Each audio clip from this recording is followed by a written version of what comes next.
My name is Lily, and I love spending time in cozy places, especially coffee shops.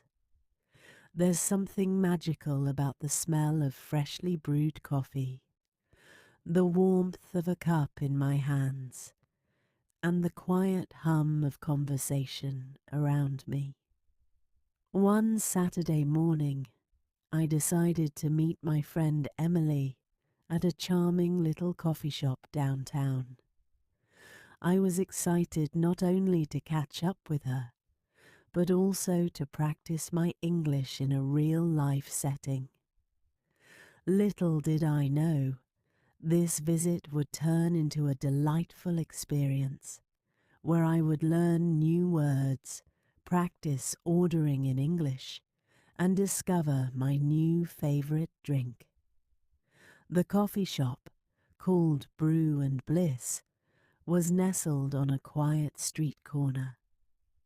As I pushed open the door, a soft bell chimed, and the rich aroma of coffee beans greeted me. The café was warm and inviting, with wooden tables, soft lighting, and shelves filled with books and plants. The walls were decorated with artwork, and a chalkboard menu hung behind the counter, filled with words I didn't fully understand. I spotted Emily sitting at a corner table, waving at me. She had already ordered a cup of coffee, and was sipping it slowly. "Lily, over here," she called. I walked over and sat down, feeling a little nervous. "Hi, Emily. Sorry I'm late. I got a little lost on the way." Emily smiled. "No worries. I'm just glad you're here. Have you decided what you want to order?"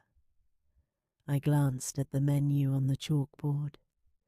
Words like espresso, latte, and cappuccino stood out, but I wasn't entirely sure what they meant. "I'm not sure," I admitted. "Can you help me understand the menu?"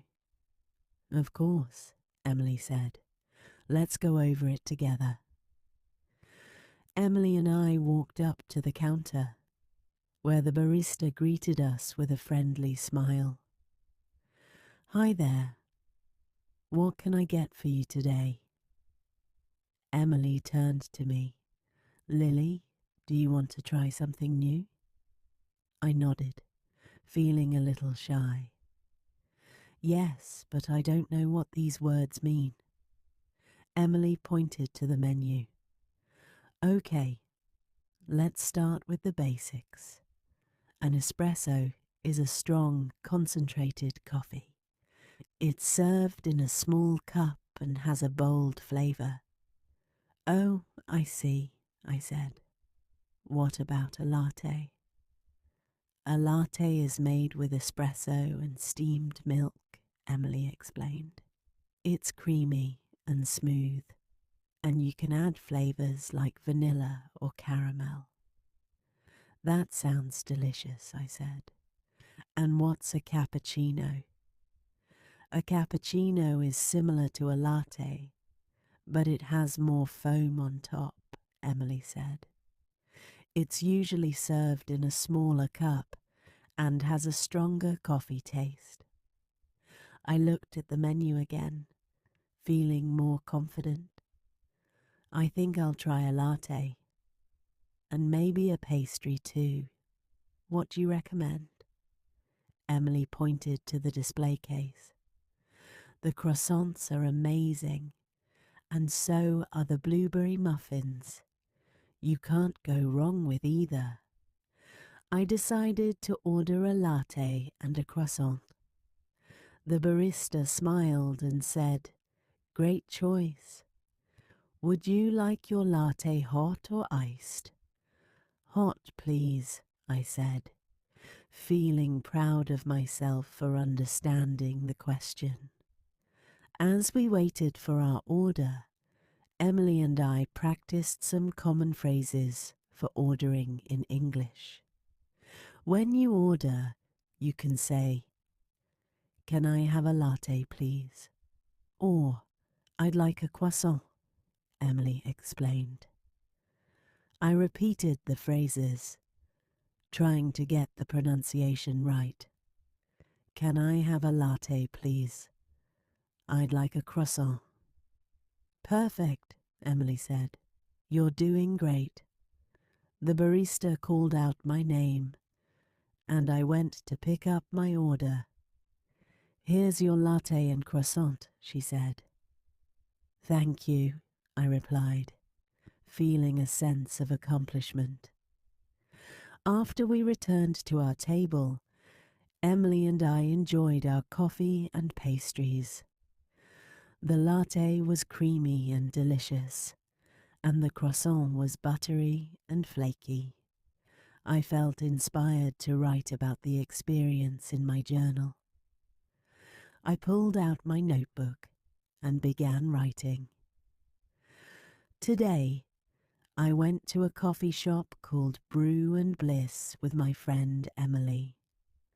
I ordered a latte and a croissant. The latte was smooth and creamy, and the croissant was warm and flaky. I learned new words like espresso, latte, and cappuccino. Emily helped me understand the menu and practice ordering in English. I feel proud of myself for trying something new and using English in a real-life situation. Emily peeked over my shoulder. "That's a great journal entry. You're really improving your English." "Thank you," I said, feeling encouraged. As we sat in the café, I took a moment to observe my surroundings. The atmosphere was cozy and relaxing, with soft music playing in the background. The walls were painted a warm beige, and the wooden tables were adorned with small potted plants. A bookshelf in the corner was filled with books and board games, and a few customers were quietly reading or working on their laptops. I turned to Emily. "I love the vibe of this place. It's so peaceful." "Me too," Emily said. "It's the perfect spot to relax and catch up with friends." I decided to add a description of the cafe to my journal entry. The coffee shop has a cozy and welcoming atmosphere. The walls are painted a warm colour, and there are plants and books everywhere. Soft music plays in the background, and the customers seem relaxed and happy. I love how peaceful it feels here. A week later, I returned to Brew Bliss, this time on my own. I wanted to practice ordering in English again and try something new from the menu. When I walked in, the barista recognized me and smiled. "Welcome back. What can I get for you today?" I glanced at the menu and decided to try a cappuccino. "Can I have a cappuccino, please? And a blueberry muffin?" "Sure thing," the barista said. "Would you like your cappuccino hot or iced?" "Hot, please," I said, feeling more confident this time. As I waited for my order, I noticed a bulletin board on the wall with flyers for local events. One flyer caught my eye. It was for an English conversation group that met at the cafe every Thursday evening. When the barista handed me my cappuccino and muffin, I asked, "Can you tell me more about the English conversation group?" "Of course," she said. "It's a casual meet-up for people who want to practice speaking English. Everyone is welcome, and it's a great way to make new friends. That sounds perfect, I said. I'll definitely come next week. That evening, I called my cousin Mia, who lived in another country. We often practiced English together over video calls. Guess what I did today? I said excitedly. I went back to the coffee shop and ordered a cappuccino and a blueberry muffin. That's great, Mia said. How was it? It was delicious, I said. The cappuccino was strong and creamy, and the muffin was sweet and moist.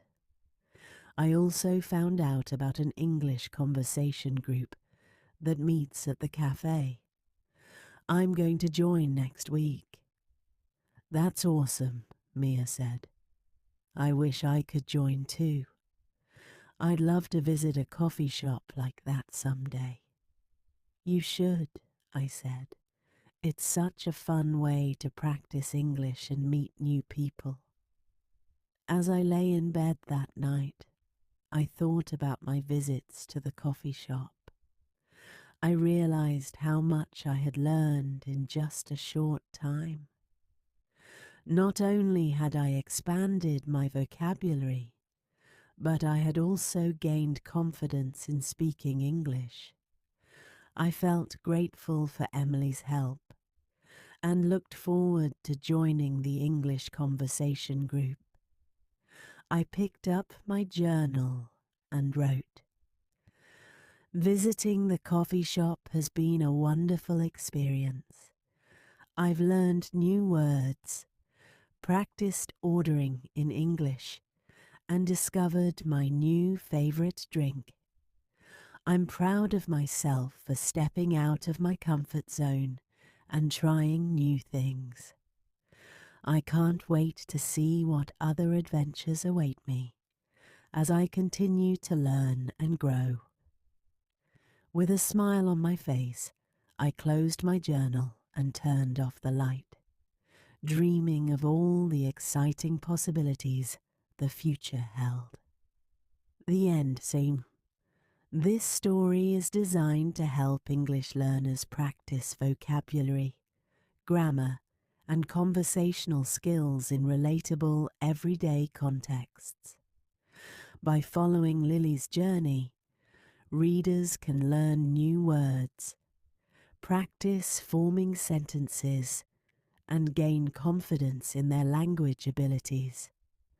Whether you're a beginner or an intermediate learner, this story encourages writing, speaking, and listening practice, making it an ideal resource for language learners.